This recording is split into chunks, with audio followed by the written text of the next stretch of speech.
Bonjour à tous, je suis Émilie, la cofondatrice de Major Blessings et je suis ravie de vous avoir avec nous pour ce nouveau webinaire lancé avec L'Oréal qui s'appelle « À la découverte de L'Oréal ». L'idée, c'est qu'à différentes reprises, et je vous annoncerai la date du prochain événement en fin de webinaire, on va pouvoir échanger avec un professionnel de L'Oréal qui va vous permettre de découvrir l'entreprise de l'intérieur. Alors aujourd'hui, on reçoit Laurent. Je vous en parle dans quelques instants. Mais avant, je voulais vous donner quelques éléments. D'abord, je voulais vous inviter à me faire un petit coucou et à me dire bonjour dans le chat pour que je vois que tout fonctionne bien, que vous m'entendez. Alors, bonjour Aurida, bonjour Sarah, bonjour. Waouh! J'arrive pas à suivre, vous êtes trop nombreux. Ravie en tout cas de vous avoir avec nous pour ce webinaire qui va se passer en deux parties. Dans la première partie, c'est moi qui aurai la chance d'interviewer Laurent, notre invité, et de lui poser des questions. Ça nous aidera à comprendre son parcours, à découvrir un petit peu qui il est. Et dans la deuxième partie, c'est vous qui serez à l'action. Donc, il y a un onglet questions juste à côté de l'onglet chat que vous avez sur le côté. N'hésitez pas à poser vos questions tout au long de l'événement, soit en rebondissant sur ce que dit Laurent, soit parce que vous êtes venu déjà avec une question et que vous voulez en avoir la réponse. Ce qui est important, c'est de bien vous présenter. Donc, de me donner votre prénom, votre âge, l'établissement dans lequel vous êtes et peut-être la matière ou la spécialité que vous étudiez. Donc, je ne sais pas, par exemple, vous êtes en université de droit ou de marketing, vous donnez cette information-là. Et après, de donner votre question, ça me permettra de vous présenter à Laurent et de donner un petit peu plus de contexte à la question que vous allez poser.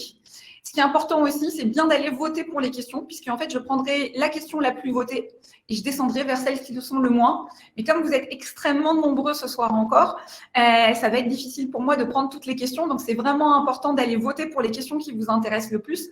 Ça me permettra justement de m'assurer, de faire en sorte que les questions les plus pertinentes, celles qui vous intéressent le plus, soient bien mises en avant. Alors, sans plus attendre, je vais inviter Laurent, qui est General Manager e-commerce Consumer Product Division chez L'Oréal en France, à nous rejoindre. Il va apparaître à mes côtés dans quelques instants pour pouvoir échanger sur son parcours et vous aider à y voir plus clair sur comment ça se passe chez L'Oréal quand on travaille là-bas et vous permettre de vous projeter. C'est l'idée de ce webinaire. En tout cas, bonjour à tous. Je vois que vous êtes extrêmement nombreux et ça me fait plaisir de voir que vous êtes tous là. Alors, Laurent devrait me rejoindre dans quelques instants.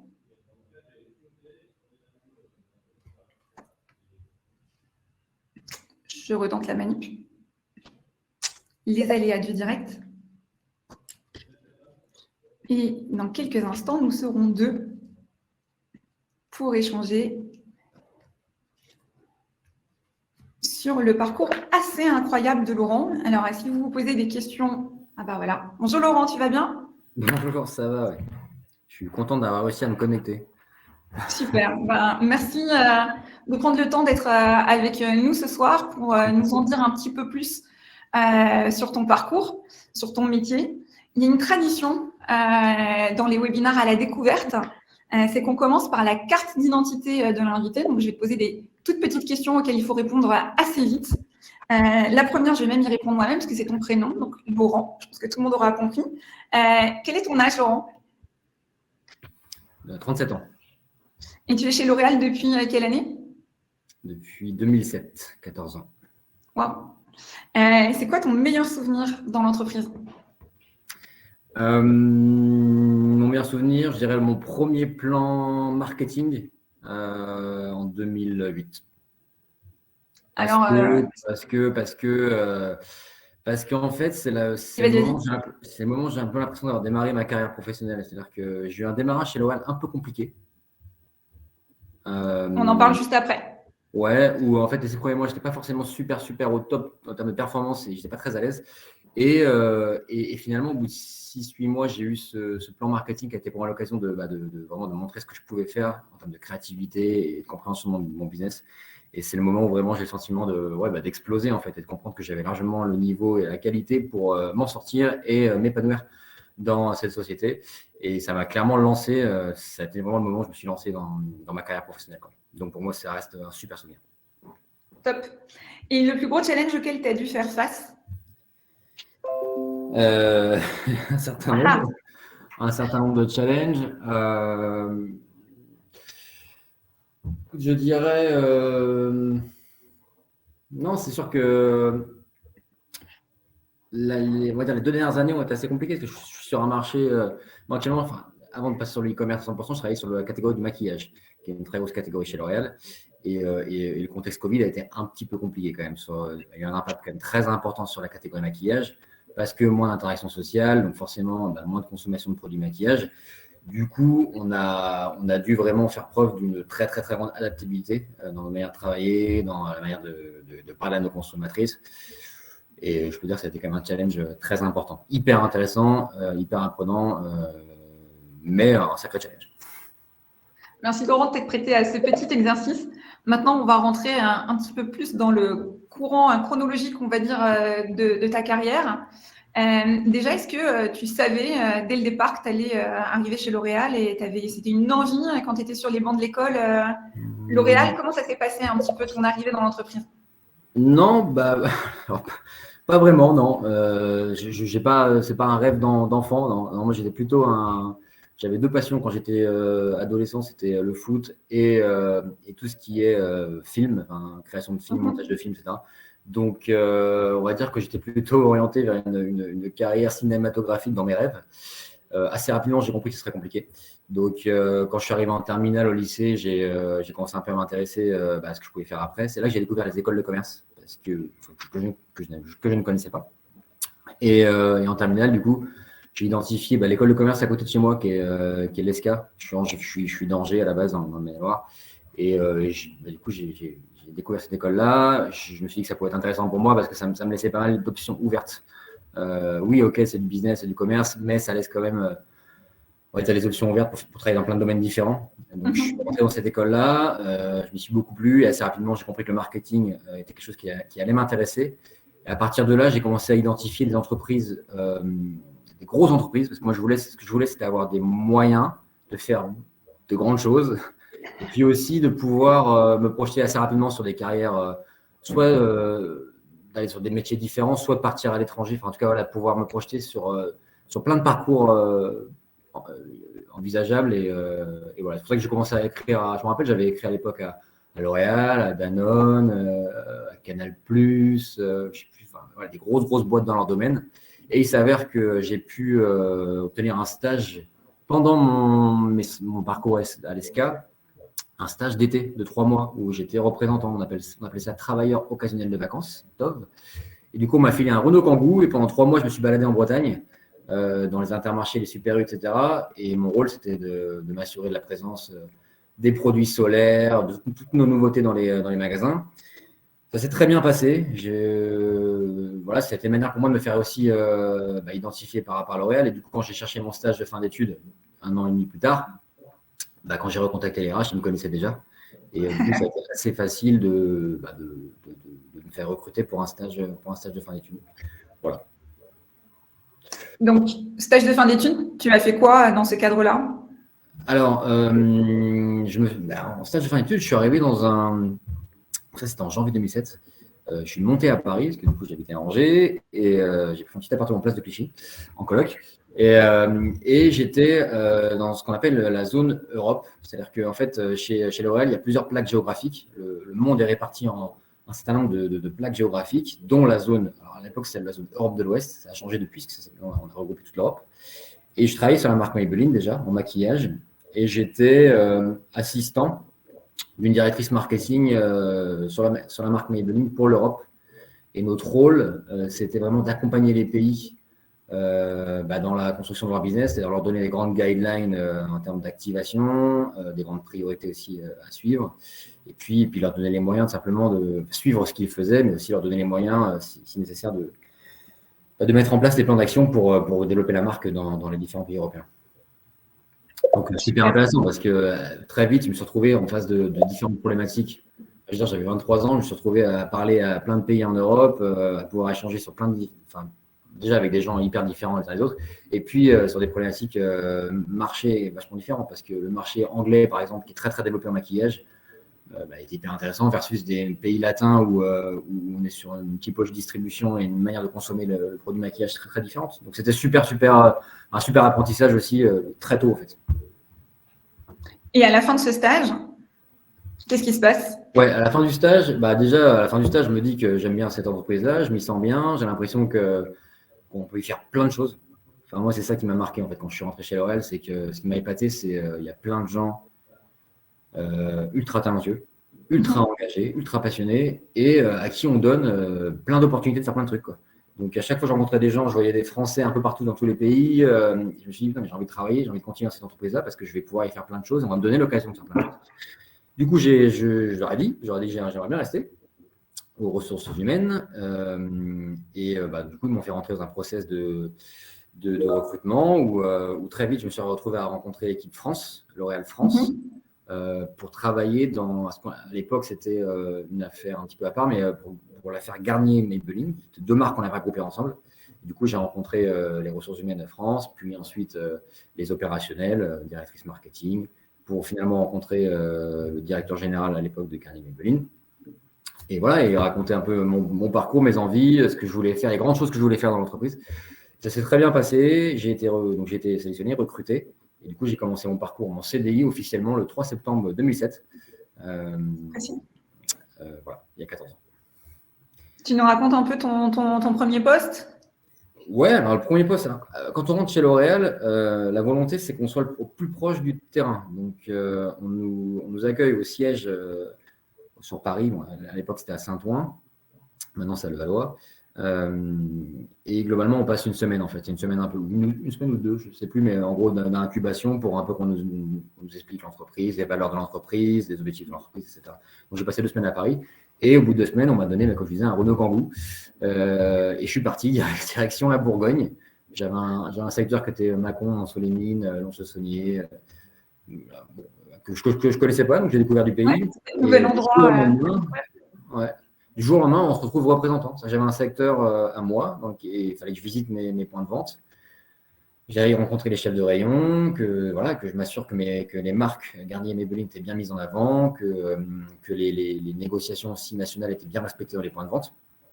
Donc je dois dire que c'est quand même au début un petit choc parce que forcément on ne connaît pas le monde de la grande distribution. Enfin, le fait de se lever à 5 h du matin pour être en magasin à 6 h, même avant, mais souvent en magasin 5 h, et c'est un monde un peu à part, quoi. Donc c'est vrai que humainement j'ai énormément appris. Je me suis vraiment rendu compte que c'est des métiers pas faciles, la grande distribution. J'ai dû aussi assez rapidement m'affirmer parce que les chefs de rayon ont des fortes personnalités, ils ont des enjeux parfois qui sont un peu différents des nôtres, et du coup il faut savoir se faire respecter. Donc ouais, assez rapidement, il a fallu se mettre dedans. J'ai fait ça pendant une petite année, 11 mois. Et au bout de cette petite année, on est amené à revenir au siège. Donc en fait, c'est un jour, les ressources humaines nous appellent, nous disent bon, ça y est, on a un poste pour toi, un poste de chef de produit. Je ne vais pas vous mentir, j'étais assez content de recevoir cet appel téléphonique parce que 1 an à vivre dans l'hôtel Ibis de Mâcon, très jolie ville, mais bon, tout seul, c'était un petit peu long. Mais j'ai beaucoup appris, et au bout d'1 an, donc les RH me rappellent et ils me proposent un poste de chef de produit dans l'équipe Garnier. Donc c'était un poste de chef de produit sur la plus petite marque à l'époque. C'était sur le styling de Garnier, tous les produits coiffants. Donc c'était style et graphique. Donc graphique, c'est assez simple. Au bout de quelques mois, j'ai tué la marque parce qu'en fait, elle était tellement petite, tellement en difficulté qu'on a pris la décision stratégique de l'arrêter. C'était une première grande décision pour moi qui était assez intéressante. Tuer une marque qui a 20 ans d'existence, c'est d'un point de vue marketing hyper intéressant. Et en parallèle, j'avais du coup la marque Fructis Style. Et ce qui était très très cool à ce moment-là, c'est qu'on était en grande difficulté aussi, mais on s'était dit, bon allez, on se donne une dernière chance et on lance un nouveau gel coiffant qui s'appelait Survivor. Et du coup, on m'a dit, voilà, on va donner des gros moyens pour essayer de faire de ce lancement un grand succès. Et du coup, j'ai pu bosser sur un énorme dispositif de lancement. À l'époque, pour l'anecdote, on avait été partenaire de Koh-Lanta. Et du coup, c'était assez fun parce que on avait bossé avec Denis Brogniart et toute son équipe. Et c'était marrant. Enfin, on était sponsor officiel. On avait fait plein de contenus spécifiques avec le groupe TF1. Et quand on a 24 ans et qu'on a l'occasion tout de suite de toucher à plein de médias comme ça différents et que L'Oréal nous donne les moyens de réussir un lancement, c'est une grande chance, honnêtement. C'est une grande chance. Donc ça a été mon premier gros défi et le moment où j'ai pu mettre un peu ma créativité opérationnelle, on va dire. Laurent, on entend souvent parler du poste de chef de produit, mais Ouais. on n'a pas forcément une idée du quotidien et de tout ce que ça implique. Est-ce que tu peux, pour les étudiants qui nous écoutent, rentrer un peu dans les différentes responsabilités d'un chef de produit et qu'est-ce qu'il fait au quotidien?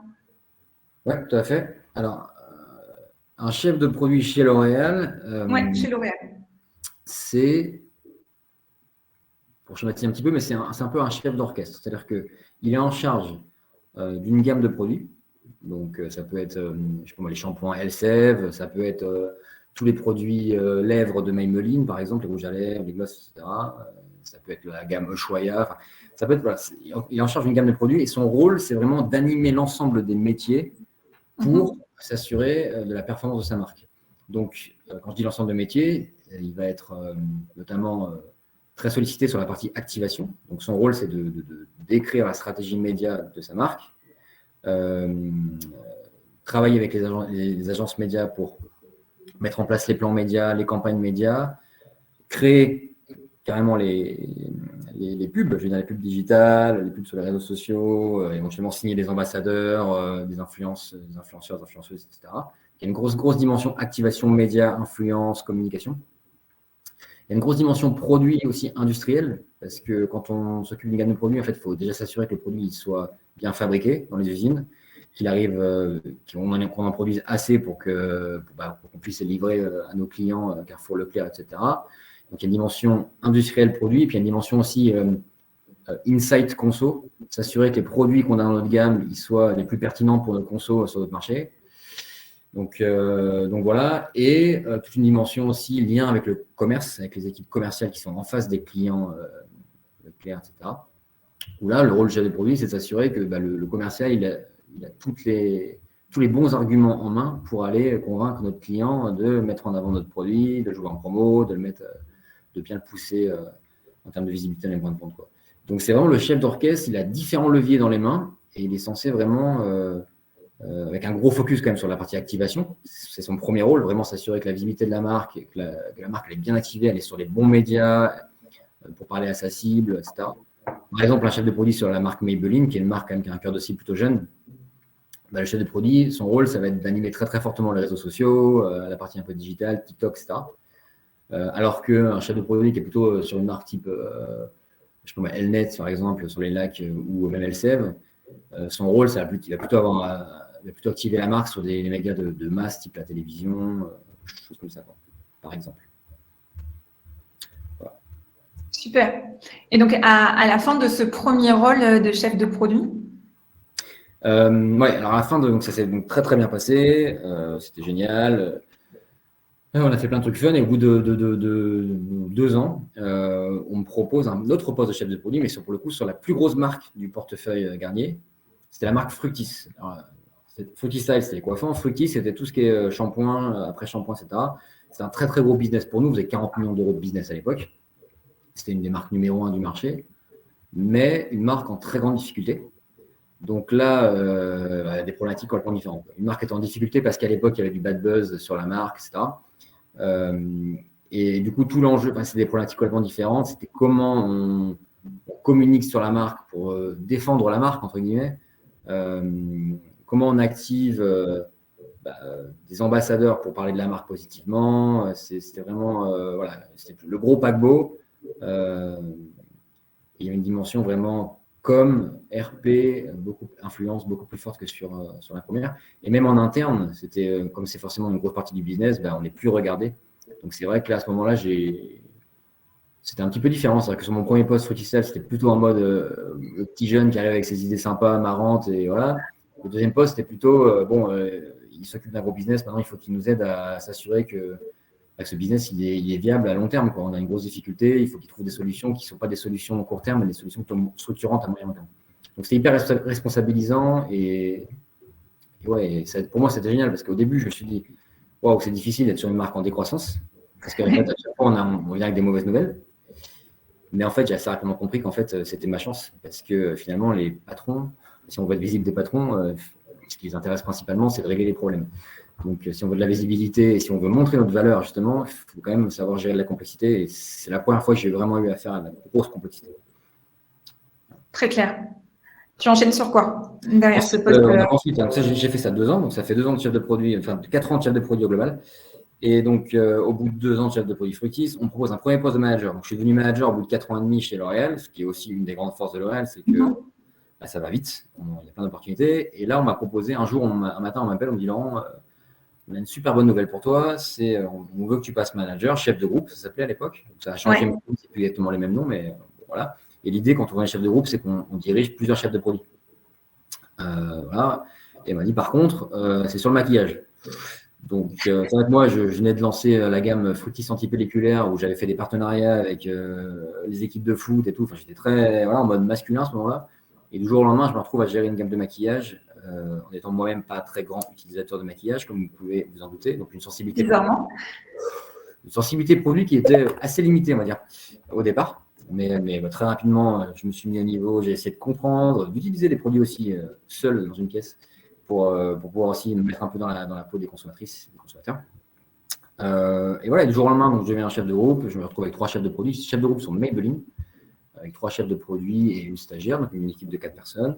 Et là, changement de marché, déjà c'est quand même un changement de catégorie, je veux dire, donc quand même pour moi, il faut l'apprendre, mais surtout début de manager, quoi.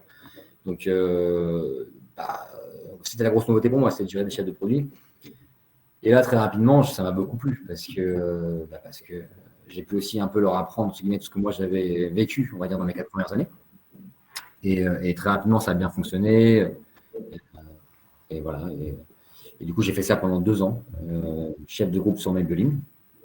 Et au bout de 2 ans, donc ça fait 6 ans chez L'Oréal France, je reçois un autre coup de téléphone, mais du DRH. Ça se passe beaucoup au téléphone, c'est super. Ouais, à l'époque, c'était le téléphone. Et donc, le DRH Europe m'appelle, je ne lui avais jamais parlé, donc je ne savais même pas qu'il me connaissait. Il me dit, est-ce qu'on peut se rencontrer? Bien sûr, on peut se rencontrer. Je vais au siège international de Clichy. Et là, il me dit, on est très content de ta performance et on voudrait proposer un poste de directeur marketing dans les pays nordiques. Donc, moi, forcément, hyper valorisé.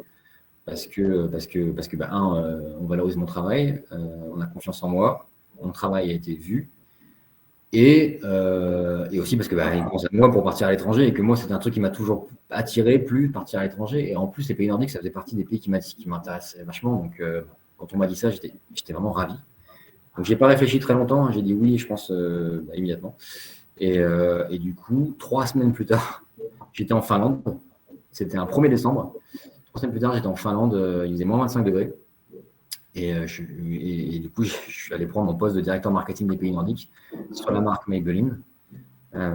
J'ai passé 3 ans là-bas.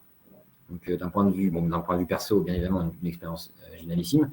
J'étais en charge des 5 pays nordiques, donc la Finlande, la Norvège, la Suède, le Danemark et l'Islande. L'Islande, c'était pas le plus gros, mais c'était quand même un petit million d'euros. Mon rôle, c'était de m'occuper des marques Maybelline et Essie, de marques de maquillage pour ces 5 pays-là. Donc, tout ce qui est plan de lancement de produit, tout ce qui est plan d'activation média, tout ce qui est merchandising en point de vente, plan d'animation promo dans les points de vente, etc. Tous les leviers du mix marketing habituel. Donc, j'ai fait ça, j'avais 29 ans. C'est incroyable, la progression et les responsabilités rapidement, en effet. Ouais. Je parlais un anglais, très français. Alors que les Scandinaves parlent un anglais parfait, ils m'ont vu débarquer, ils se sont dit, ouais. Donc, c'était un petit peu difficile, mais assez rapidement, j'ai dû me mettre à niveau. Et voilà, et passionnant, quoi. Donc, ce qui était très cool à l'époque, c'est que les pays nordiques étaient assez en avance sur nous, France, sur la partie e-commerce digital. Et du coup, ça m'a donné un temps d'avance pour la suite de ma carrière, sur notamment cette dimension e-commerce et digital. Et c'est là que je me suis dit, ça, c'est des sujets qui sont quand même vachement intéressants. Et je les ai mis un petit peu dans un petit coin de ma tête. Je me suis dit, un jour, je reviendrai là-dessus. Voilà. Et j'ai passé 3 ans. Et ce qui a été hyper passionnant aussi, c'est qu'au bout d'1 an et demi, en fait, on a fait une réorganisation physique. C'est-à-dire qu'on a décidé que, en fait, l'équipe nordique était splittée dans 4 pays. J'étais en Finlande, il y avait des gens en Suède, en Norvège et au Danemark. Et en fait, on s'est dit que c'était quand même pas très, très pratique de travailler dans des pays différents. Donc, on a décidé de créer un hub géographique et de déménager tout le monde au Danemark, à Copenhague. Donc, pour moi, c'était génial parce que j'ai fait 1 an et demi en Finlande et 1 an et demi au Danemark. J'ai eu l'occasion de découvrir 2 pays. Et après, par contre, c'est sûr que d'un point de vue ressources humaines et projet en RH, pour moi, c'était un truc hyper nouveau. C'était quand même un gros projet de bouger beaucoup de gens qui habitaient, enfin, des locaux qui habitaient dans ces pays-là les accompagner pour nous suivre au Danemark. C'était une super aventure qui s'est hyper bien passée. Et du coup, c'était un peu la nouveauté aussi pour moi, en dehors du fait de travailler à l'étranger. C'était aussi ce grand projet de réorganisation RH qui était super positif au final pour tout le monde. Donc voilà, j'ai fait ça pendant 3 ans. Génial, franchement, j'étais très très très bien là-bas, je dois dire. Et bon, au bout de 3 ans, j'ai à nouveau reçu peut-être un mail cette fois-ci bon, Laurent, il faudra peut-être revenir un de ces 4. Et là, donc j'ai été appelé par le siège à Clichy, le siège international. Et donc, c'est un membre du comité exécutif qui s'appelle Alexandre Popov, qui était le patron de l'Europe de l'Est et de l'Afrique Moyen-Orient, qui m'appelle pour me proposer un rôle de directeur marketing de la zone Europe de l'Est. La zone Europe de l'Est, à l'époque, elle n'existe plus, parce qu'ils ont regroupé Europe Ouest et Europe Est, mais à l'époque, c'était 32 pays, qui avait une zone très très très large, puisque ça allait des pays baltes jusqu'à Israël, Turquie, jusqu'à la Mongolie. Donc une zone ultra passionnante, parce que déjà une zone qui est en croissance, enfin c'est des marchés qui sont en croissance. C'est des marchés avec des typologies de consommateurs et consommatrices très très différents. On est quand même plutôt sur de la blonde aux yeux bleus dans les pays baltes, plutôt cheveux bruns, enfin dans le sud, enfin bref, et plutôt jusqu'à la Mongolie où on est encore sur autre chose. Donc d'un point de vue conso super intéressant, d'un point de vue maturité de marché, des marchés ultra matures, d'autres moins, enfin, hyper intéressants, des cultures différentes, etc. Donc moi j'ai sauté sur l'occasion, je trouvais ça génial. Et du coup j'ai fait ça pendant 3 ans aussi. Et là mon rôle en fait c'était d'accompagner ces pays-là dans le développement de leur business, en leur donnant un cadre, on va dire, stratégique assez clair, des grandes guidelines à suivre, des priorités à suivre, mais aussi les accompagner dans le comment. C'est-à-dire que je n'étais pas que là pour leur dire il faut faire ça, j'étais aussi là pour les aider à trouver les ressources, les bonnes personnes, les moyens budgétaires, la formation nécessaire parfois. Et j'imagine que tu as beaucoup voyagé aussi, puisque tu as dû aller dans ces pays pour bien connaître. Ouais, exactement, ça fait partie du job. Tu t'es impliqué aussi dans ces cadres-là? Ah bah ouais, parce qu'en fait, le principe, c'était une semaine sur 2, on partait donc avec toute l'équipe zone pendant 4 jours. On allait dans des pays, c'est sûr qu'on ne va pas trop en vacances, quoi. C'est-à-dire que le Kazakhstan, par exemple, je n'avais pas forcément prévu d'y aller en vacances.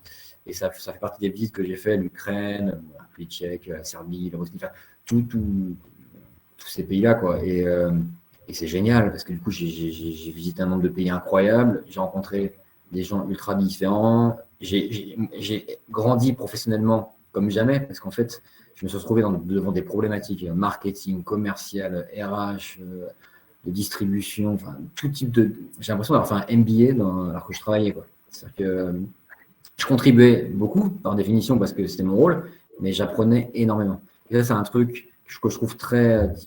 En tout cas, comme moi, chez L'Oréal, j'ai toujours ressenti, c'est que oui, il faut être engagé, oui, il faut contribuer, oui, il faut apporter de la valeur, mais on a tellement l'occasion de travailler sur plein de sujets qu'en fait, là, on apprend énormément. Et du coup, en fait, on a le sentiment que c'est vraiment gagnant-gagnant, quoi, cet engagement. Voilà.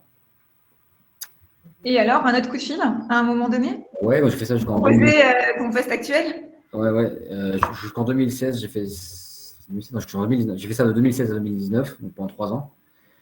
Et au bout de 3 ans, là, j'ai la France, L'Oréal France, qui m'a rappelé et qui m'a dit on a le rôle de directeur de marque sur Maybelline ici pour la France qui se libère. Et vu que j'étais quand même quelqu'un j'avais beaucoup travaillé sur la marque, c'était assez logique que je la reprenne sur le marché français, qui est un très gros marché pour nous. Explique un peu ce que c'est directeur de marque. Ouais, directeur de marque, c'est une sorte de directeur marketing, si on l'appelle directeur de marque, mais c'est-à-dire que en gros, on est responsable d'écrire la strate de la marque dans le pays, c'est-à-dire, ça va commencer par se dire, OK, qui est notre cible consommateur, à qui on veut parler, quelle est la mission de la marque sur le marché français, quels sont les moyens dont j'ai besoin pour faire grandir la marque dans le pays, quelle typologie de médias je vais utiliser, quelles sont mes grandes priorités produits, enfin, en gros, tous les fameux 4P du mix marketing, si je résume, en gros, on est le décisionnaire là-dessus, quoi, en tant que directeur de marque. Donc, si on veut mettre, on décide du plan de lancement, on décide du plan média, on décide du plan merchandising, des prix. Voilà. Et bien sûr, dans un cadre, dans une entreprise, on n'est pas tout seul. Hein. On a un patron, une patronne en l'occurrence, et puis il faut que ça soit cohérent. Il faut que ça soit cohérent avec le reste de la stratégie de la division grand public, bien évidemment. Mais c'est super intéressant parce que pour le coup, Maybelline, c'est la marque numéro 1 en France de maquillage. C'est une marque qui a plus de 100 ans. C'est une marque américaine, donc la direction internationale de Maybelline est aux États-Unis. Donc ça, c'est aussi intéressant. Et cette marque est en grande difficulté. Cette marque a connu 8 années de décroissance entre 2011 et 2019. Donc c'est vrai que cette marque est en difficulté. Donc là aussi, L'Oréal m'a donné un peu un mandat, une sorte de carte blanche pour dire OK, fais ton diagnostic, dis-nous ce dont tu as besoin pour relancer cette marque-là et on va t'accompagner. C'est génial. Et c'est ce qui s'est passé. Et on s'est donné les moyens de relancer la marque. Et là, on va boucler 2021. C'est la 3e année de retour à la croissance de part de marché. Donc ça y est, la marque est dans une dynamique hyper positive à nouveau. C'est aussi parce qu'à un moment donné, le groupe L'Oréal a su identifier le problème et se donner les moyens de le résoudre. Donc c'était passionnant avec une équipe génialissime de chefs de produits, une équipe digitale, une équipe de communication, une équipe influence, une équipe merchandising, une équipe retail. Enfin, c'est ça qui est génial ici en tant que directeur de marque, c'est qu'on a tout un petit écosystème. L'équipe Maybelline, c'est une vingtaine de personnes. Oui. Et voilà, des gens qui s'occupent des chefs de produits un peu classiques, une directrice du digital, quelqu'un qui s'occupe de l'influence, comme vous disiez, la Focus Advocacy, 3-4 personnes qui s'occupent du merchandising, et puis 2-3 personnes qui s'occupent de ce qu'on appelle le retail, mais qui font un peu le lien avec nos clients. Donc, par exemple, pour vous donner un exemple, c'est les gens qui vont s'occuper de l'expression de nos marques sur des clients type Amazon, ceux qui vont faire les fiches produits, tous les contenus sur nos clients e-commerce. Ou alors, c'est ceux qui vont faire tous les visuels qui vont enfin, tout ce qu'on a en point de vente, les visuels, les meubles merchandising, etc.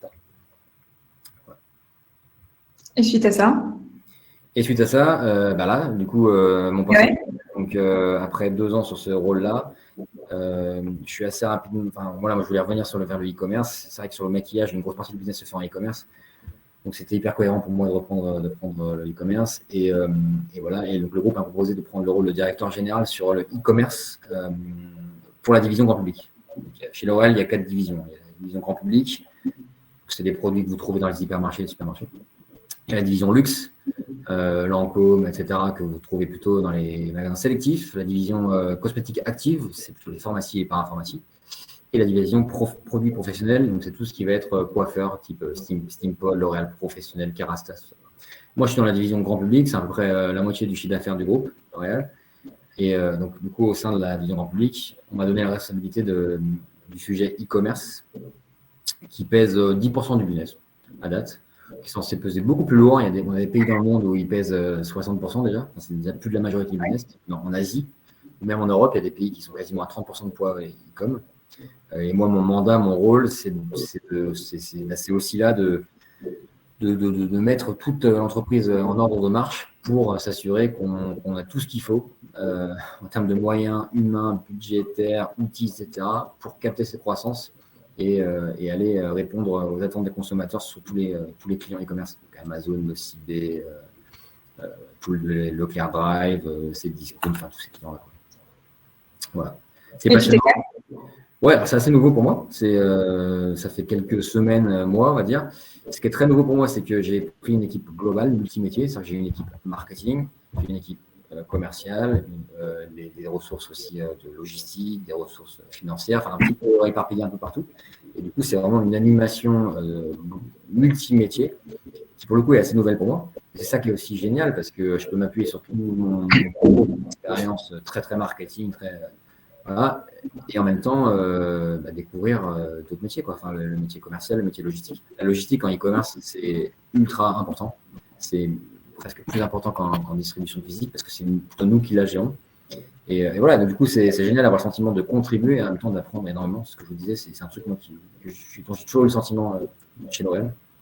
Et je l'ai encore, après 14 ans de groupe, je l'ai encore. Voilà.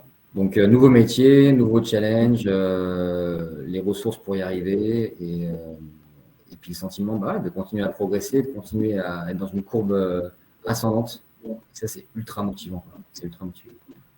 C'est super. Est-ce que on va passer dans quelques instants aux questions des jeunes qui sont assez nombreuses. Donc, on va faire la transition, mais peut-être pour aider à faire la transition, toi qui as une belle carrière et qui as eu beaucoup de responsabilités assez vite, on l'a vu, des opportunités données par L'Oréal, c'est quoi les 3 qualités, tu penses, qui sont importantes pour réussir chez L'Oréal? C'est pas nous là. Alors, il faut avoir envie. Il faut avoir envie parce que pour réussir et s'épanouir chez L'Oréal, il faut s'engager. Il faut vraiment être très, très engagé dans sa mission. Il faut être passionné par ce qu'on fait. L'entreprise nous donne plein d'opportunités. Il faut savoir y répondre et donner le bon niveau d'énergie, d'engagement. Donc, je ne sais pas si c'est une qualité, mais en tout cas, c'est cette capacité à être très, très engagé sur un sujet. Ensuite, je dirais qu'il faut être aussi très capable, comment je pourrais dire ça, d'apprendre, enfin d'être adaptable dans l'apprentissage. C'est-à-dire que tout va très très vite. Et une vérité à l'instant T, et notamment encore plus aujourd'hui, cette vérité-là, elle peut être un petit peu obsolète très rapidement. Donc c'est cette capacité intellectuelle à savoir s'adapter, on va dire, au nouveau contexte. Par exemple, le e-commerce, j'ai travaillé l'e-commerce, ça n'a juste rien à voir avec travailler les clients historiques type Leclerc ou travailler du média comme on le fait aujourd'hui. C'est-à-dire qu'aujourd'hui, tout le monde connaît TikTok, il y a l'explosion de TikTok. Travailler TikTok, ça n'a juste rien à voir avec l'époque où moi j'avais fait mon partenariat avec Koh-Lanta sur TF1. C'est 1000 fois plus précis, granulaire, complexe, honnêtement, que ce qu'on faisait à l'époque. Donc, c'est pour ça que je trouve que c'est une grande qualité L'Oréal, qu'il faut avoir cette capacité à apprendre et avoir cette agilité intellectuelle. Et puis la troisième qualité, je pense qu'elle est essentielle, c'est cette capacité de collaboration. Parce que quand on est dans un groupe aussi large, aussi grand, qui croît très très vite que L'Oréal, forcément on n'est pas tout seul. Et du coup, pour s'y sentir bien, faut aimer travailler en collectif.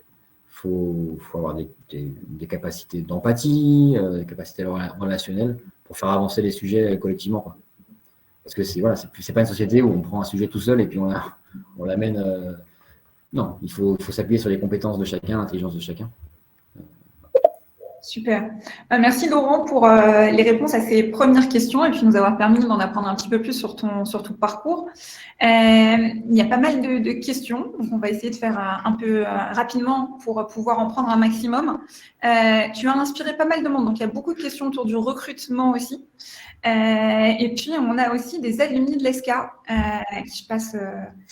des étudiants de l'ESCA dont tu es alumni qui sont présents et notamment c'est le cas de Kavia, qui nous dit qu'elle est étudiante en master web marketing à l'ESCA.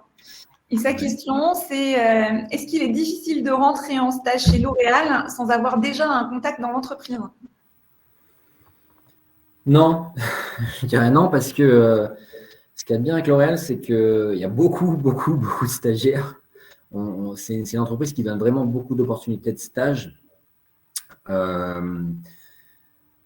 On me dit, alors je ne sais peut-être pas le chiffre exact, mais quand j'en avais parlé avec les ressources humaines, ils me disaient qu'il y avait plus de 1000 opportunités de stage par an. Incroyable. En France, je parle en France parce que et voilà. Du coup, ça veut dire que y a 1000 chances d'avoir un stage. Donc moi j'invite, et moi honnêtement, j'y avais pas de contact. C'était la question que j'allais poser. Toi, tu es rentré sans contact. Tu as postulé et puis ça a fonctionné. Moi, je viens de la banlieue angevine. Avec deux parents fonctionnaires qui travaillaient absolument pas dans ce milieu-là. Et un jour, j'ai envoyé une candidature spontanée. À l'époque, c'était par courrier. Ne le faites pas par courrier maintenant. Hein. Faites-le sur le site, parce que le courrier, il y a zéro chance que ça soit lu. Par contre, faites-le sur le site. Je ne sais pas si on pourra mettre avant l'adresse des carrières L'Oréal. Faites-le sur le site parce que, clairement, on recherche énormément de monde. Ça fait partie du modèle, entre guillemets, L'Oréal. Un, parce que on veut soutenir les étudiants et les écoles, et deux aussi parce que c'est quand même là qu'on source nos recrutements. Je crois que c'est 70% des recrutements L'Oréal, CDI, ce sont les anciens stagiaires. Donc voilà, il y a un peu de 1000 stagiaires par an, dont donc les 2 tiers des gens qu'on recrute, c'est des gens qui ont fait un stage. Donc tentez votre chance et voilà, il y a plein d'opportunités. Et n'hésitez pas à dire que vous êtes renseigné, que vous avez suivi des webinaires comme celui d'aujourd'hui avec Laurent et que ça vous a inspiré. C'est toujours positif dans une candidature. La deuxième question qui a reçu le plus de likes, c'est celle d'Andrea, qui est diplômée d'un M2 Cosmétique Industrie et Luxury Management à l'INSEC MSc MBA Paris. Elle demande quelle est la mission dans laquelle vous prenez le plus de plaisir et avez-vous des conseils pour une jeune diplômée qui recherche un CDI en marketing dans l'industrie cosmétique?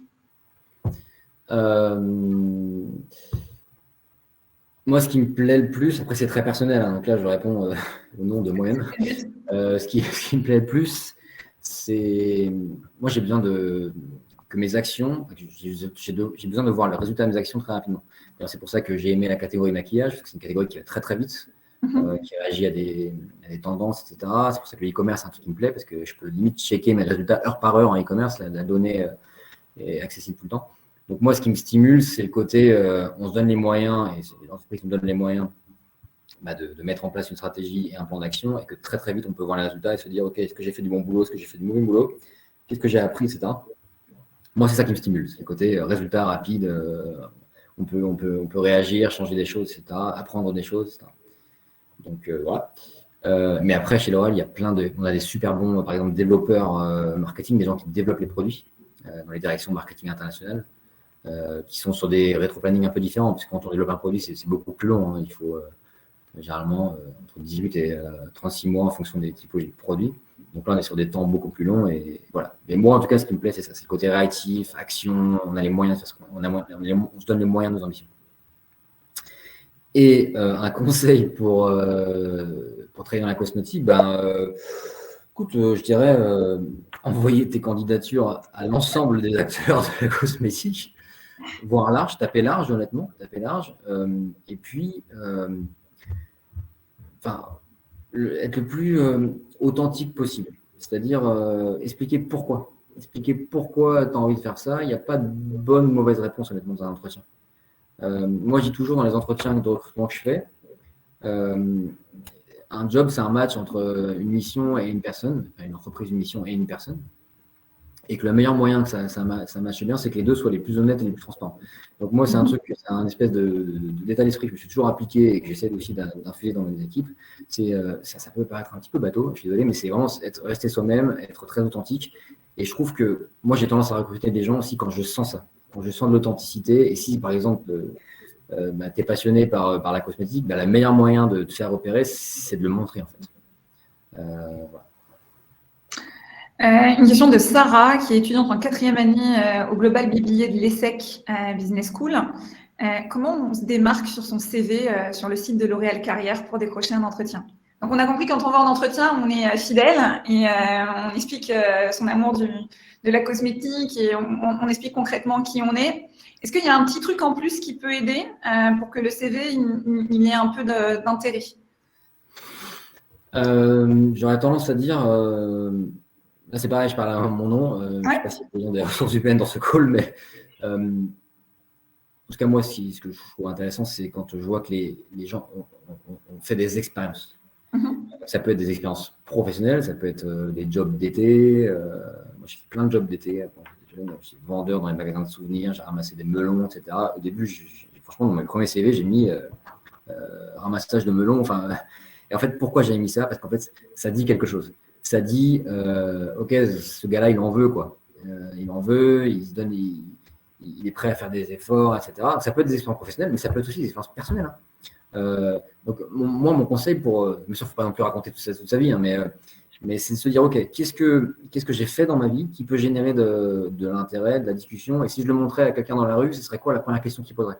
Donc, c'est effectivement, voilà, ça peut être une expérience pro ou ça peut être, je sais pas moi, un voyage à un moment donné un peu long ou votre Erasmus, vous avez fait un Erasmus, insistez un petit peu dessus en disant qu'est-ce que vous avez appris dans cet Erasmus-là. Donc, ça, c'est une chose. Vraiment mettre l'emphase sur les trucs un peu spécifiques que vous avez fait. Et puis, le deuxième truc, c'est aussi dans les CV, moi, ce qui m'intéresse, c'est les gens qui, dès le début, en fait, dans la construction du CV, ils répondent un peu ils se sont renseignés un petit peu sur ce qu'est un poste d'assistant chef de produit, etc. Finalement, ils arrivent à créer des liens entre leur propre expérience, stage, quoi que ce soit, et le futur job sur lequel ils candidatent. Donc, par exemple, je dis n'importe quoi, moi, je suis chef de produit, on se dit qu'un chef de produit a besoin de compétences analytiques, et j'ai fait un stage de comptabilité dans l'entreprise de ma mère, par exemple. Et c'est bien de mettre le stage de comptabilité, machin, sauf qu'en fait, la comptabilité, c'est vraiment ce qu'on cherche en marketing. Donc, il faut trouver un angle un petit peu dans la sous-ligne pour dire, OK, capacité analytique, nanana. Et ça, c'est vachement bien. Il faut toujours se mettre dans la peau de la personne à qui on va parler, le recruteur L'Oréal, machin, et se dire qu'est-ce qu'il attend, et essayer d'adapter un tout petit peu son CV pour, même si au début, c'est des expériences qui, forcément, par définition, sont des stages ou des jobs d'été qui ne sont pas forcément toujours super pertinents par rapport à un poste de chef de produit chez L'Oréal, par exemple. Mais il y a toujours un moyen, une clé, un petit truc qui a montré qu'en fait, la personne elle a compris le lien entre ce qu'elle a appris dans un job d'été versus la mission qu'on peut lui filer en stage, quoi. Et n'oubliez pas aussi vos expériences associatives. C'est hyper important. Vous faites plein de choses dans vos assos. C'est hyper important de le mettre en avant et de montrer en fait des compétences, parce que voilà, si vous gérez la page Facebook ou LinkedIn de votre asso, c'est aussi des compétences qu'il faut mettre en avant et qui peuvent aider. Alors, il y a une question de Laura, qui a 19 ans, qui est étudiante à Neoma Business School en première année, qui nous dit qu'elle doit réaliser un stage de 6 mois à partir de juin et elle demande à qui on adresse son CV et sa lettre de motivation. Si tu veux, je peux répondre, Laurent. Comme Laurent l'a dit, il vaut mieux aller sur le site Carrière de L'Oréal et postuler direct. Donc, il n'y a pas besoin d'adresser à quelqu'un en particulier. Il n'y a pas de nom à mettre en avant. Mais si tu fais tout en ligne, ça devrait fonctionner pour toi et c'est encore ce qui marche le mieux. Ouais, c'est un truc important, c'est vrai, parce que moi, à l'époque, on envoyait les courriers papier, on faisait la lettre de motivation en papier, etc. Et ça, j'ai envie de dire, heureusement, c'est un peu fini. Donc, le meilleur moyen, c'est les sites L'Oréal. Ouais. Super. Charlotte, qui est étudiante en 3e année à Neoma encore, et qui nous dit on voit souvent L'Oréal collaborer avec des influenceurs. Comment est-ce qu'on choisit leur profil et est-ce qu'il y a une stratégie pro-diversité dans ce cadre-là? Alors, c'est un sujet qui est devenu hyper important, mais ça fait partie de la complexité dont je parlais auparavant. C'est vrai que maintenant, quand on veut parler à nos consommateurs et nos consommatrices, on a beaucoup plus de leviers, on va dire qu'avant. Avant, on faisait une bonne pub pendant la mi-temps du match de foot ou de Koh-Lanta et on était sûr qu'on parlait à tout le monde. Maintenant, avec le développement d'Internet, du digital et des réseaux sociaux, nos consommateurs, notamment les plus jeunes, ils sont toujours sur la télé, il y a toujours la télé, mais ils sont vraiment, comme on dit, il y a touch points, on dit en marketing, beaucoup plus variés. Et il y a des points de contact. Et l'influence en fait partie. Donc l'influence, c'est hyper important parce que c'est une manière aussi de parler à nos consommatrices de manière un peu plus humaine et personnalisée, quoi. Nous, ce qu'on veut au final quand on travaille avec des influenceuses, c'est qu'elles donnent leur point de vue et leur vrai point de vue. Parce qu'il y a eu plusieurs étapes dans l'influence. Il y a eu un peu le début de l'influence, on va dire, je ne saurais même pas le dire, mais peut-être 5 ans. C'est vrai que les influenceuses prenaient un peu un chèque et, pour donner un message publicitaire. Ça a changé parce qu'en fait, les consommateurs, ils ont vachement évolué aussi. Et ils savent très bien qu'une influenceuse qui récite un discours marketing, ça n'a aucun sens, ça n'a aucun impact. Donc nous, ce qu'on cherche maintenant quand on écrit une stratégie d'influence, que oui, la stratégie d'influence existe, elle est hyper importante. On se dit à qui je parle avec ma marque. Juste pour voilà. 2, quelles sont les influenceuses qui parlent aussi à cette cible-là, tant qu'à faire, c'est mieux. 3, quelles sont les personnalités les plus adaptées, pertinentes pour délivrer un message, parce qu'au final, on est quand même là pour délivrer un message, mais de la manière la plus authentique. C'est-à-dire qu'il faut qu'elle croie en ce qu'elle raconte. Et moi, c'est quelque chose que, dans le recrutement de nos influenceuses, on regarde énormément. C'est s'assurer que la personne, quand elle parle de nous, elle nous aime vraiment bien, quoi. Elle aime bien le produit. Elle est en phase avec nos valeurs. Et ça nous a fermé beaucoup de portes. Moi, quand je suis arrivé il y a 2 ans et demi sur Maybelline, on a arrêté de travailler avec un certain nombre d'influenceuses parce que en fait, ça ne matchait pas. En termes de valeurs, ça ne matchait absolument pas.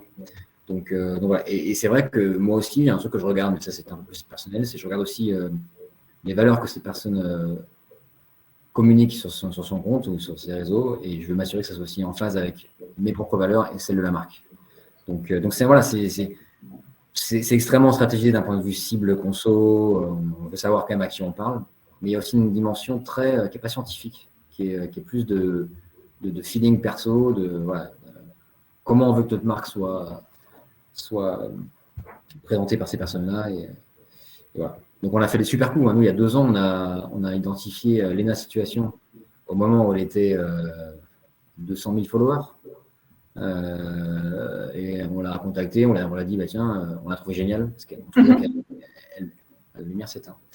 Elle renvoyait justement tout ça, des ondes super positives. Genre sont plus égales plus. La première fois que je l'ai rencontrée, elle m'a dit, moi, mon truc, c'est plus égal plus. Je lui ai dit, mais explique-moi ce que c'est. J'ai trouvé ça génial. Parce qu'en fait, c'était juste se dire, putain, il y a plein de trucs positifs dans la vie, il faut se dire, putain, il y a plein de trucs positifs dans la vie, il faut savoir s'appuyer là-dessus, capitaliser là-dessus. Et je me suis dit, c'est génial, cette nana est géniale. Et du coup, elle était pas très connue et on lui a demandé, on s'est dit, bah, tiens, on va faire une collab ensemble, tu vas nous redesigner des packs, on va créer du contenu autour de ça. Entre-temps, elle a explosé. Et en fait, le temps qu'on mette en place, qu'on produise le truc, 3 mois plus tard, on a fait la collab, on a vendu en 1 heure autant de produits sur Amazon, autant de produits qu'en 3 mois. Incroyable. Et on a eu un buzz incroyable sur les réseaux, d'une valeur média absolument énorme. Et ça a généré une sympathie à la marque incroyable. Ça ne marche pas à tous les coups. Hein. Parfois, on identifie des gens avec qui ça fonctionne un petit peu moins. Mais c'est vrai que le coup de la situation, c'était génial. On était vraiment là au début de l'histoire. Bon, maintenant, elle est un petit peu trop grosse pour nous. En termes de voilà, elle est passée sur autre chose. Mais c'est aussi ça, l'influence, ça peut être très, très vrai à un instant T. Et puis complètement obsolète 1 an après. Lena Situation, c'est un peu le cas. Elle est géniale, elle est toujours géniale. Hein. On voit toujours des super ondes, mais elle est dans une étape, on va dire, de sa carrière à elle qui correspond un petit peu moins à ce que nous, on va faire sur la marque. Ok. On a une question. Alors, il y avait différentes questions, mais j'essaye de les regrouper parce qu'on n'a pas beaucoup de temps. Si tu peux, et ça, c'est Charlotte qui est en 3e année à l'ESCA, qui voulait savoir quel master tu as fait pour pouvoir rentrer chez L'Oréal en marketing, que je vais coupler à la question de Kumadan, qui est étudiant à l'IPAC Business School en 3e année aussi, et qui demande si tu aurais 3 qualités principales qui t'ont permis, selon toi, d'obtenir ce premier poste chez L'Oréal après ton master. Alors, j'ai fait le master dans je ne sais pas s'il existe encore, mais j'ai fait le master dans la grande consommation, master marketing grande consommation. Voilà. Et des qualités. Ouais, c'est toujours un peu étrange de s'attribuer des qualités, mais si je devais le faire, je dirais une certaine humilité, qui est bien important pour moi. Je vous disais aussi une certaine honnêteté, je ne joue pas, quoi. Je suis toujours resté moi-même. Et puis un engagement quand même très très fort. C'est-à-dire que moi je suis un grand passionné, quand je me mets sur un truc, j'y vais à 200% et ça m'éclate. Et voilà. Et c'est sûr que c'est aussi ça qui m'a vachement aidé. C'est que moi, mes stages, je les ai utilisés quoi, pour montrer ce que je savais faire. Je me suis donné, quoi. Donc, tout en restant moi-même. Je ne me suis jamais travesti. J'ai grandi forcément avec les gens que j'ai rencontrés, mais j'ai le sentiment d'être resté vraiment droit dans les bottes par rapport à ma personnalité et mes valeurs. Une question de Gonzague à laquelle on va répondre très vite aussi, qui est étudiant en 1re année à l'ISCA, qui aimerait savoir si tu prends si vous prenez des stagiaires pour cet été, donc 1000 stagiaires par an chez L'Oréal France, j'ai retenu ça. Dans ton équipe, on a aussi des stagiaires? Oui, bien sûr. Ouais. Il y a des stagiaires dans l'ensemble des équipes. Moi, dans l'équipe e-commerce, on sont là aussi, bien sûr. Cécile, qui est étudiante en Master 1 à Rennes School of Business en marketing international, qui nous dit aussi à quel point elle a envie de venir chez L'Oréal. Décidément, tout le monde a envie de rentrer chez L'Oréal. Une question, le quotidien en marketing, je pense que tu as un petit peu expliqué ce que tu faisais, mais elle demande aussi, c'est quoi la culture de l'entreprise? Est-ce que tu peux nous partager un peu la culture L'Oréal? Ouais, bien sûr, pas facile. Non, c'est une culture. Moi, ce qui me frappe, chez L'Oréal, c'est ce côté. Il y a du talent partout, quoi. C'est-à-dire qu'il y a vraiment il y a des gens extrêmement engagés, passionnés, qui veulent faire avancer les projets, les sujets. Donc, le premier truc qui me frappe dans la culture, c'est ce côté un peu excellence, mais dans le sens positif du terme, hein. Pas l'excellence pompeux, l'excellence plutôt de jus de cerveau, comme on dit. Enfin, voilà, on travaille bien, on fait des choses bien, on a envie de faire des beaux projets, on a envie de pousser nos marques. Ça, c'est génial. Ensuite, je pense que je dirais l'entrepreneuriat. Le deuxième point qui me vient, c'est l'entrepreneuriat. Enfin, le côté entrepreneurial à l'intérieur de l'entreprise. C'est-à-dire qu'on nous donne les moyens de faire les choses. On fait partie d'un gros groupe paquebot L'Oréal, mais on est chacun dans nos couloirs armés pour faire plein de choses, pour grandir, pour contribuer. Donc, ce côté très entrepreneurial, faire bouger les choses. C'est assez paradoxal, mais moi qui m'a toujours épaté, une boîte qui fait 30 milliards de chiffres, on arrive à avoir autant de liberté. Et puis, je réfléchis, hein, c'est des questions pas forcément évidentes, on n'y pense pas tous les jours, mais Ouais, l'esprit d'équipe. En fait, il y a un vrai esprit d'équipe. Il y a un vrai esprit d'équipe chez L'Oréal. Et je sais que c'est pas forcément toujours perçu comme ça. En tout cas, moi, à mon époque, c'était une boîte qui était un peu perçue froide de l'extérieur. Et en fait, quand on y rentre, c'est pas du tout le cas, quoi. Au contraire, c'est une vraie équipe. Alors oui, forcément, il y a beaucoup d'engagement, beaucoup d'envie et forcément, les gens, ils ont envie de progresser, quoi. Et c'est hyper stimulant. C'est hyper stimulant. Et en fait, il y a tellement d'opportunités partout que finalement, je trouve que la grande majorité des gens, ils trouvent leur compte. Super. Laurent, je ne sais pas si tu vas pouvoir répondre à la prochaine question. Je tente. Si tu ne peux pas, c'est pas grave. On passera sur la question d'après. On essaiera de se renseigner pour aider Camélia. Donc, Camélia, elle est en M1 marketing et stratégie commerciale au sein de l'IPAC Business School. Elle demande si tu as quelques infos sur le graduate programme de L'Oréal et si tu sais à quel moment il faut s'y inscrire. J'ai pas les détails. C'est pas grave. Je pense qu'il y a pas mal d'informations sur le site de L'Oréal sur le sujet. Et puis, on essaiera de t'envoyer, Camélia, quelques liens. Et puis, si on a une personne des ressources humaines chez L'Oréal qui nous écoute et qui veut compléter dans le chat, n'hésitez pas. Il y a pas mal de questions qui reviennent. Donc, je vais descendre un peu. Je trouve qu'il y a une question qui est assez intéressante, qui est autour de l'échec chez L'Oréal. Marine, étudiante en 3e année du programme IBBA à Cage, elle demande si tu as connu des échecs dans ta carrière et ça a été quoi la réaction de tes supérieurs? Comment ça marche? Ouais, oui, j'ai connu les échecs parce qu'en fait, à partir du moment où on tente plein de trucs, et moi, je vous disais, c'est mon moteur, c'est d'essayer plein de trucs, forcément, parfois on se plante, hein. Et ça m'est arrivé. Ça m'est arrivé plusieurs fois. Et la réaction, systématiquement, ça a été, parce que comme j'avais démontré des choses par ailleurs, en fait, l'échec a été accepté. Dans le sens où, bien sûr, si j'arrive et que les 3 premiers trucs que je fais tout mal, forcément, ça peut poser une question. Mais là, en l'occurrence, régulièrement, j'ai eu des échecs dans mes projets, des choses que j'avais vues trop grands, ou que j'avais mal dimensionné, préparé, etc. Et j'ai toujours eu droit à beaucoup de bienveillance, en fait, beaucoup de bienveillance. Et voilà, et on m'a donné une deuxième chance, quoi. Et le meilleur exemple, c'est mes 6 premiers mois. Au bout de 6 mois, j'étais quand même en difficulté, hein. J'étais en difficulté, enfin, j'avais pas le niveau, clairement. Parce que j'étais pas à l'aise, que j'étais timide, j'avais un peu peur de faire les réunions, etc. Et un jour, on m'a clairement dit, bon, t'es vraiment pas au niveau, quoi. T'es vraiment pas au niveau, il faut qu'on comprenne pourquoi, il faut qu'on t'aide, il faut qu'on te donne des clés pour t'améliorer. Et on m'a donné les clés. Et j'ai pu à un moment donné comprendre, décliquer un truc dans ma tête, me dire, putain, mais en fait, oui, je suis pas plus bête qu'un autre. Oui, ok, je suis peut-être un peu plus réservé que les autres dans ma personnalité, mais c'est pas grave, j'ai d'autres qualités. Donc non, l'échec, ça fait partie de la culture L'Oréal aussi, le succès et l'échec. Plus de succès que d'échec si possible, mais en tout cas, c'est très bien accepté et la bienveillance est là et elle se développe énormément. Moi, je le vois, je suis parti 6 ans à l'étranger et quand je suis revenu, j'ai trouvé que L'Oréal France avait aussi vachement avancé là-dedans. Par contre, Émilie, j'ai un problème, c'est que mon ordinateur est en train de me dire qu'il est sur le point de redémarrer. Ah, alors, de toute manière, on arrive à la fin. Donc, le truc s'éteigne. Eh bien, écoute, si tout s'éteint, on fera avec. De toute manière, il reste 1 minute sur l'événement. Je te propose d'enchaîner avec le mot de la fin pour remercier les jeunes et puis peut-être leur donner un petit conseil. Et puis, je terminerai après ce webinaire en donnant rendez-vous sur la prochaine édition de la suite de ce webinaire. Ok, j'ai 20 secondes, People. Grand merci pour cette invitation. Merci à toutes les personnes qui ont participé. C'est bien, ça veut dire que vous êtes intéressés, vous êtes curieux et gardez cet état d'esprit-là parce que c'est comme ça qu'on avance. Et je vous encourage à envoyer vos candidatures à L'Oréal. Il y en a plein d'entre vous qui auront leur chance. Donc voilà, restez vous-même et croyez en vous et à bientôt peut-être. Merci infiniment, Laurent, pour ce partage, pour ce témoignage. Laurent nous a quittés, vous avez prévenu.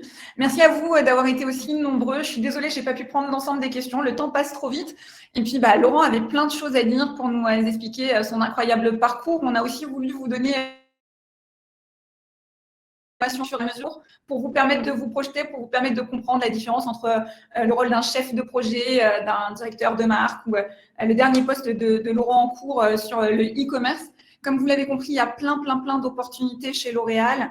1000 stages, c'est énorme. Vous avez vu aussi que c'est une entreprise où il fait bon vivre, d'après le témoignage de Laurent, qui nous a donné pas mal d'exemples. Une entreprise aussi qui accepte l'échec et qui vous aide à vous former, à vous développer.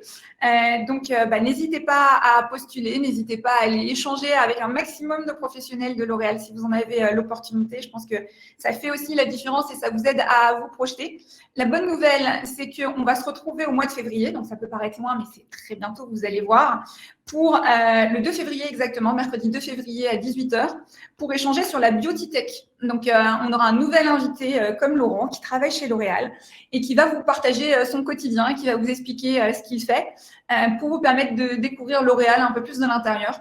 Donc, c'est la volonté qu'on a eue avec L'Oréal de créer ce nouveau moment à la découverte de L'Oréal pour vous permettre d'échanger avec un maximum de professionnels de L'Oréal et avoir une visibilité sur leur métier. Donc, régulièrement, on vous reviendra pour vous présenter de nouveaux profils et vous permettre de découvrir leur parcours, de poser vos questions et on espère que ça vous aidera aussi pour vos candidatures. Je vous remercie d'avoir été si nombreux. Il y a un replay qui sera disponible demain. Si vous pensez que ça peut aider des amis à vous, n'hésitez pas à le partager. Et puis, on vous dit à très, très vite.